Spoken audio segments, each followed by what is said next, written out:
The hardest part about investing into Pokemon, it's something that I think we've all faced, especially in the beginning when you first start investing in a Pokemon. And that is the temptation to open up product.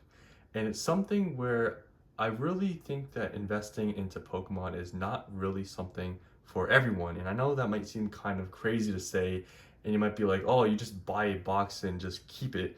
How is it so difficult? Why shouldn't everyone be able to do this?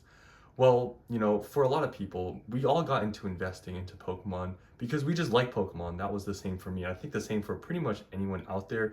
We all just got into Pokemon and opened up packs because we liked it. But then we found this kind of niche of investing into Pokemon where you just buy a product and sit on it. And when you come from a side of just collecting, obviously in that way you just open up product, you don't really care about keeping product sealed. But when you start getting into this, I guess, niche of Pokemon now where you invest into and you hold onto a product, it can be kind of hard to change your mindset into, you know what, I'm not going to open any of these up and I'm just going to keep it sealed.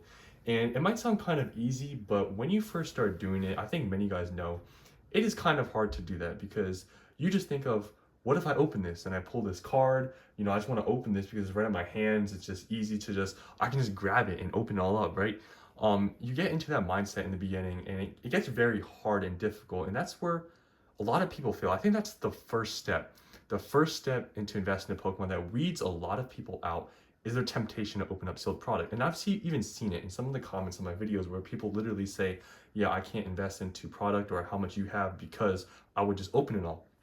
And that's where I feel like investing in a Pokemon takes a kind of, I would say, a somewhat special person in terms of someone who likes Pokemon that's able to build or have a tolerance to not open up sealed product. Because if you buy sealed product for the intention of investing and you just open it all, obviously you failed and you wasted money because it was supposed to be an investment. But obviously, if you're just opening it to have fun, that should be two separate things. So that's one thing I want to talk about is, okay, let's say in the beginning you have a temptation to open, right? And you have maybe some booster boxes or whatever, and you look at them every day, and you have a temptation to open them up. So the first thing a lot of people say is to just store them away, right? Don't look at them, forget about them. But honestly, let's be real here. That's going to be pretty hard to do. You're going to think about it all the time because you have the sealed product, right? But here's my recommendation to you guys out there that are struggling, that are maybe just starting to invest in a Pokemon, that are having the problem with keeping products sealed because you just want to open everything up. And you kind of have to just build a tolerance in the first place. Like I can't really teach that, right? You just have to do it. But other than that, this is one thing I will say is that it's fine to open up sealed product. It's perfectly fine. Even if you're investing in a Pokemon, there's nothing wrong with opening up stuff. You don't have to see every single sealed product as an investment. What I would recommend for you guys out there that are having this problem is to have sealed product you're going to keep sealed and have other sealed product you're willing to open. For example, let's say you want to keep mainly just booster boxes for your investment pieces. That's okay. But let's say you want to still open up product. Well, buy extra product like maybe some ETBs or some 3-pack blisters. I think mainly ETBs because some of them you can get for so cheap. For example, you can get Silver Tempest ETBs, I think right now for like $30.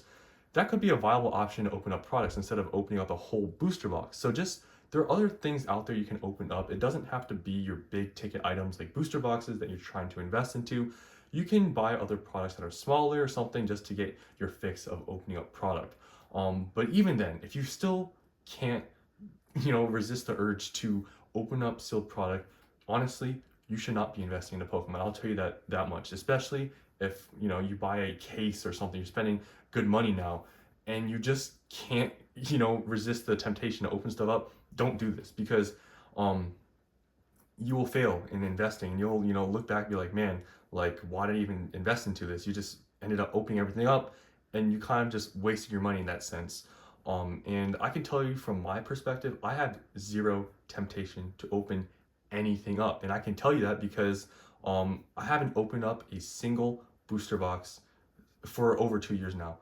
The last time I can remember opening up a booster box was when I had Chilling Reign booster boxes, Fusion Strike booster boxes, and I picked them up for like $80. That's the last time I opened up sealed booster box because other than that, I don't have a temptation because when I first started, getting into Pokemon and, got back into it because of the whole boom, I didn't really care about money. I didn't even know investing in this stuff really existed, to be honest. I knew like sealed collecting was a thing, but I didn't really think about the investing side. But I got to the point of opening up sealed product where I'm like, you know what? I was wasting so much money because I was getting so into Pokemon and just opening up stuff. I was wasting hundreds and hundreds of dollars a month just opening up stuff. So I put in my head, I'm like, you know what? You got to think about it as a waste of money. I know that's not the best way to put it because, like I said, you can open up sealed product and stuff. But how I kind of built up the tolerance per se is like, I'm like, this is a waste of money. Like, that's just straight up how I put it. It's not a hobby. I'm just throwing money in the garbage. And that's how I saw it. And ever since then, I mean, I've been doing this for a few years now. I have no temptation to open anything up. All these sealed product here you see, I look at them every single day. And I know that's something that a lot of people say that I should probably not do is keep all this sealed product out to look at. Trust me, even when all my sealed product was in my closet, like you guys remember, I looked at it every day because I went to my closet to get my clothes and all that. I can look at my product and I have zero urge because I don't see this as um I guess a fun thing anymore because I got over the whole thing with opening up packs. I honestly, at a certain point, it was fun because I was pulling some things, but I got to the point where I was literally I opened up like 4 or 5 Evolving Skies booster boxes and I pulled nothing. And that's kind of where I called it because I'm like, you know what? I'm wasting hundreds of dollars doing this. I'm not getting anything back and it's just not really worth it. And that's kind of killed it for me. But definitely if you're opening up stuff and you're getting pulls and stuff, you definitely want to keep opening up. I know how it feels because I was, sometimes on a streak of pulling stuff from these, packs. I could sell it and kind of even out and keep opening stuff up and keep the ball rolling. But there's a certain point, and I think we all know this from Sword and Shield, if you've opened up products, the hit rates in Sword and Shield, it is terrible. I mean, all these sets, I've opened up plenty of Evolving Skies, some Chilling Reign, Fusion Strike. Honestly, Fusion Strike has been the best to me. I pulled 2 of the Espeon VMAXs. But other than that, I never really pulled anything good. I mean, Chilling Reign, I pulled the Moltres. Silver Tempest, I never really opened up that much.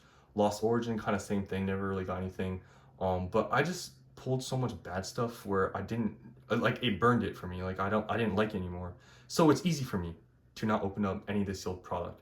So I just want to say for you guys out there, if you have any temptation to open all the stuff up and you really don't think you can keep this stuff sealed, do not invest into Pokemon. I'll tell you that much because you're going to end up opening all of it up. And if that was supposed to be an investment and you could have put that towards something else and you just opened all of it up, you just wasted all your money. So that's all I wanted to say today is that, investing in Pokemon, it seems easy, but once you start, buying all this product and keeping it, that will really kind of test your, I guess, resistance to be able to open up because I know that's so many people's problems in investing in Pokemon that they just can't keep this stuff sealed. But trust me, over time, it does get easier. Like I said, I've been doing this for a few years now, and I'm telling you, I have zero temptation. I don't care to open stuff up. So it's very easy for me to look at all my product every day because I do look at all my product every day. And that's part of investing that I like is I have, a ton of boxes that I can just look at every day and it makes me happy. And I know that sounds very weird to say, but for you guys that are investors out there and have a lot of sealed product, you know how it feels when you just look at your sealed product. It makes you happy. And I've been doing that for years now and I had no problem. I don't open anything up. So that's all I wanted to say today is just that, investing is kind of hard because I like Pokemon and it was hard in the beginning because I was just opening up product and then I started doing this, but it's easy now. So you just got to build a tolerance up to it. So yeah, let me know down in the comments if you guys have any struggles, try not to open product and you just ended up doing it. And maybe later you regretted it because let's say you had maybe an Evolving Skies booster box like I had, back then I had some, you guys all know, I've said this many times, I've sold them, but I opened up like 4 or 5 of them. Imagine I kept those sealed and I kept them now. Like they were $100 when I bought them. And look at it now, it's like $700. But just keep, opening and keeping stuff sealed separate. Buy some stuff you can, open up and keep the rest as an investment. So that's all I wanted to say today. I know kind of maybe a little bit of a boring video, but something I think interesting to talk about because we all usually come from, the side of, just collecting Pokemon and then we move on to this kind of niche of Pokemon. So that's it for today. Hope you guys enjoyed. And I'll see you on the next one.